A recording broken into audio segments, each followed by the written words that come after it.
Hello, crafty mavens! So, Sara Scraps with you. Today I have a fun card video for Mix It Up Monday. I decided to do a card because I have been posting a lot of my handmade cards on a couple of my other social media places, and a lot of people were asking me about if I would do a card video. So I'm going to try this one.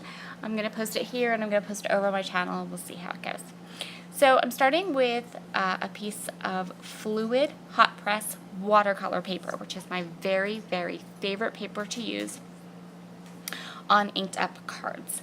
I'm going to do some ink blending using some Distress ink and some Distress Oxides and some Tim Holtz stencil brushes.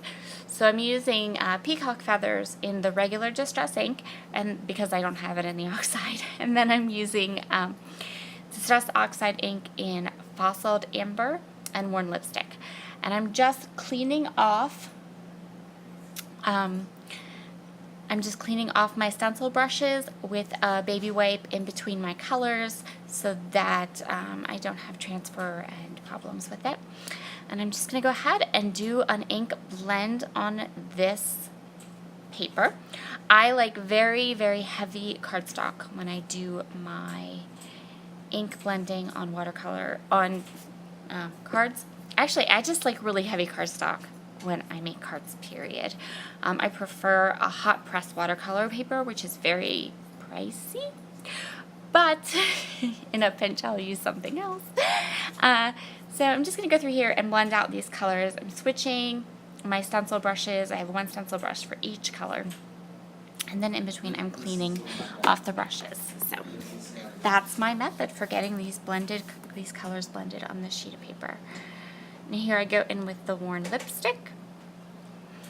I like a stencil brush for this type of application instead of the foam brushes, because when you have the foam brushes you get the circles sometimes, and I don't like that circle look. That you can never really get rid of the look of the sponge, right? But with the stencil brushes, things kind of just blend really nice.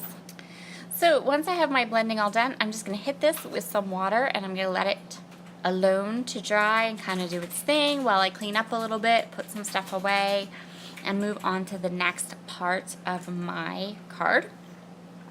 So once this is dry, I'm just going to grab a paper towel and I'm going to go ahead and hit it with the paper towel to get that fun, like, oxide-y look.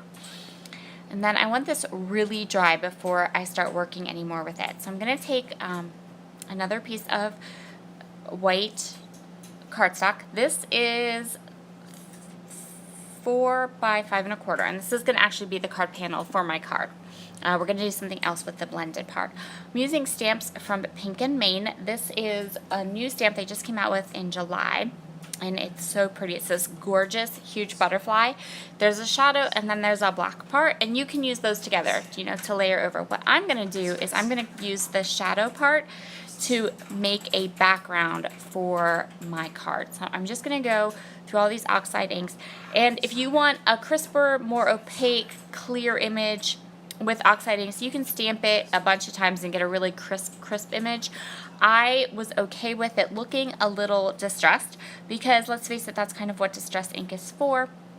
And I'm going to hit it with water like I did the other ones. So I'm just going to go ahead and continue stamping through all three of the colors, the same three colors that I used on the blended panel. I'm going to use on this panel to kind of create lots and lots of looks.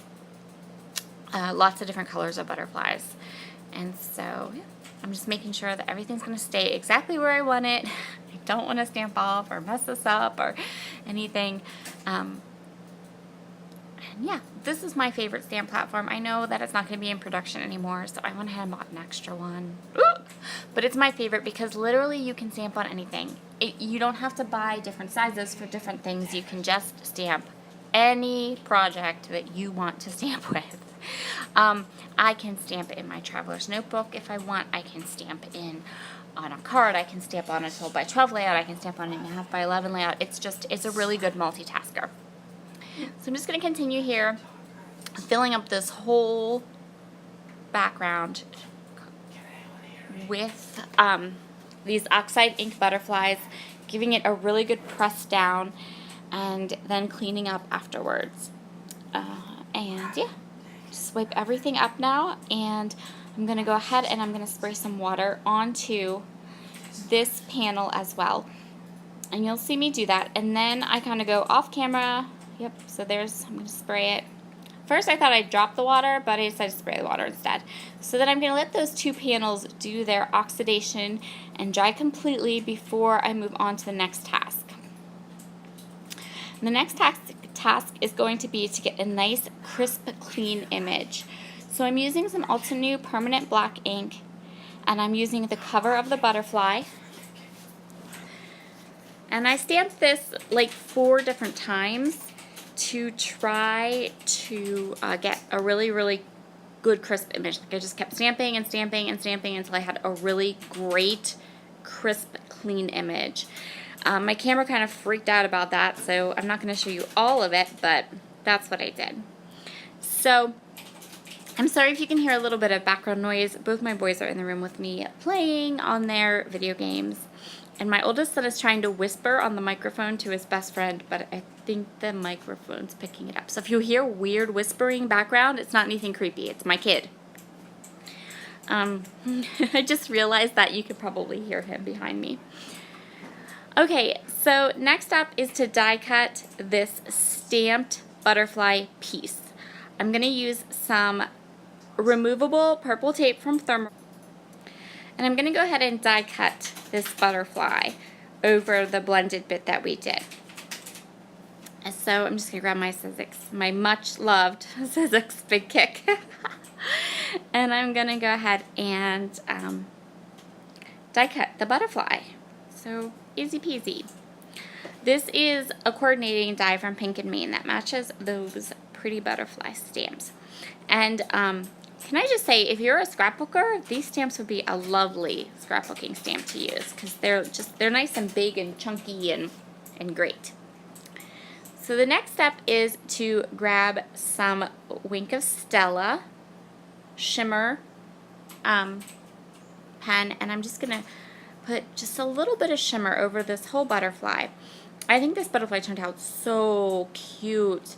I will say that if you are using the permanent black ink from Altenew, give it a couple minutes. I did dry this butterfly perfectly. I left it sit and I left it dry really, really good before I went over it with the Wink of Stella, because when I've done other cards, I found that sometimes if you do it right away, before the black stamping has had time to really cure, you're going to end up with some problems. So I'm going to put my butterfly right there on my card base, and I'm going to use some Scotch foam mounting tape on that, but I'm also going to go through all of my sequins and come up with some sequin colors that just are going to match my background piece here perfectly.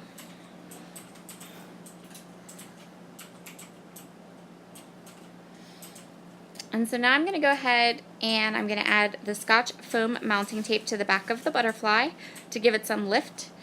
And then I'm going to grab these sequins. I'm going to use the yellow sequins from Belle's Ball. I'm using these tealy sequins from a mix that was made for Wild Whispers Out and About collection. And the other one I'm going to use is from Summer Playground. So I'm just going to go through here and kind of decide where I want the sequins, how I want them to be, and then I'm going to glue them down with the Zotz Bling. And then the last little touch to this card is some foam on the back. Some fun foam on the back to give it just a little bit more lift. So we have different layers of dimension here. And that will complete this card for today. Thank you so much for joining me. I hope that you have enjoyed this card video, which is a little bit different for Mix It Up Monday. Have a wonderful day, and I will see you all again soon. Bye!